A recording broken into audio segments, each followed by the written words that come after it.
திருமணமே தடையாக இருக்கிறவங்களுக்கு ஒரு எளிமையான பரிகாரம். இதை இடைவிடாமல் கேளுங்க, உங்கள் வாழ்க்கையில் ஒரு மாற்றம் ஏற்படும். இப்போது உங்களுடைய ஜாதகத்தில் 7ஆம் பாவம்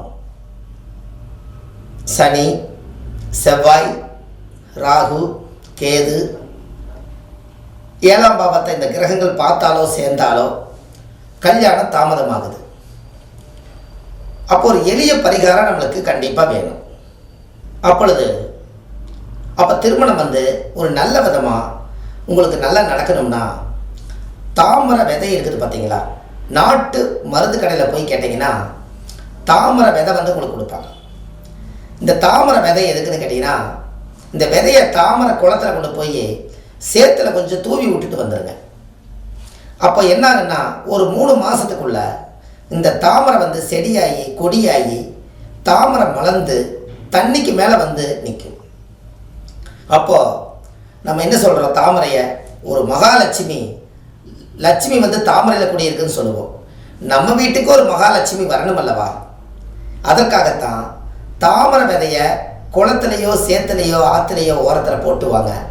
அந்த தாமரை வளர்ந்தாச்சுன்னா உங்களுக்கு மகாலட்சுமி வந்தாச்சு.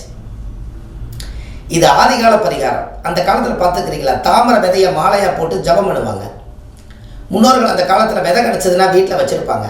நீங்கள் ஏதாவது ஒரு பொண்ணு பார்க்க போனீங்கன்னா தாமரை விதையை கையில் எடுத்துகிட்டு போங்க. ஏன்னா அதை போட்டீங்கன்னா மகாலட்சுமி வருமல்ல.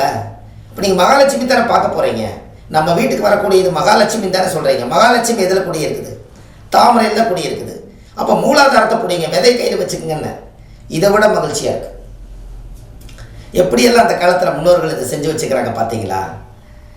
இதெல்லாம் அந்த காலத்தில் இருக்கக்கூடிய விஷயந்தான்.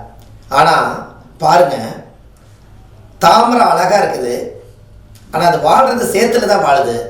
சேரு சகதியை மூக்க பிடிக்கணும், ஆனால் அங்கே தான் மகாலட்சுமி குடியிருக்குது.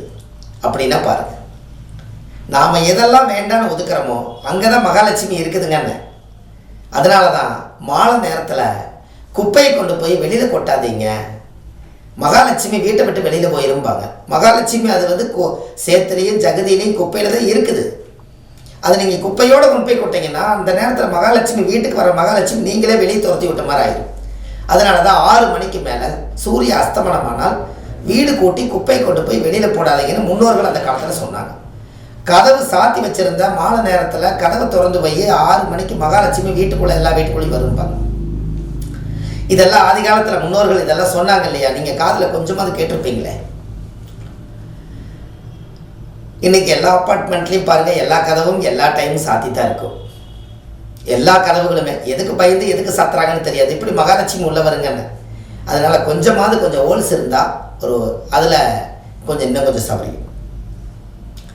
கதவுலையெல்லாம் சின்ன ஓட்டைகள் இருந்துச்சுன்னா அது வழியிலையும் கூட கடவுள் உள்ள வருவாங்க.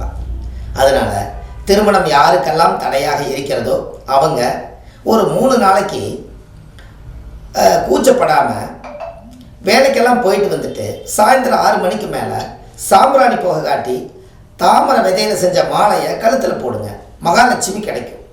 ஆணுக்காக இருந்தாலும் பெண்ணுக்காக இருந்தாலும் நீங்கள் மகாலட்சுமி தான் அதனுடைய யோகமே. அதனால் நீங்கள் 2 பேருமே செய்யலாம். இதில் ஆண் வேற பெண் வேறங்கிறதுல இல்லை. அந்த விதையை போட்டாலே மகாலட்சுமி வாசம் செய்யும். உங்களுக்கு நினச்ச காரியம் கைகூடும்.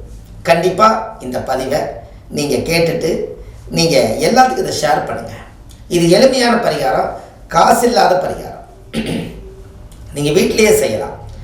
தலைமேட்டு கடையில் தாமரப்பு விதையை தலைமேட்டை வச்சு 7 நாள் தூங்கி எந்திரிச்சாலே உங்களுக்கு மகாலட்சுமி வாசம் செஞ்சாலே உங்களுக்கு காசு பிடிச்ச தரித்திரம், குடும்பத்தை பிடிச்ச தரித்திரம் வெளியில் போயிடும். அந்த காலத்தில் இதெல்லாம் மூலாதாரமாக வச்சுருக்காங்க பாருங்கள். அதனால் கண்டிப்பாக இந்த பதிவை கேட்டுட்டு நீங்களும் பயன்பெறணும் என்று சொல்லி இந்த பதிவை நான் உங்களுக்கு கொடுக்குறேன். அடுத்த பதிவில் உங்களை சந்திக்கிறேன். சுப மாரிமுத்து. நன்றி.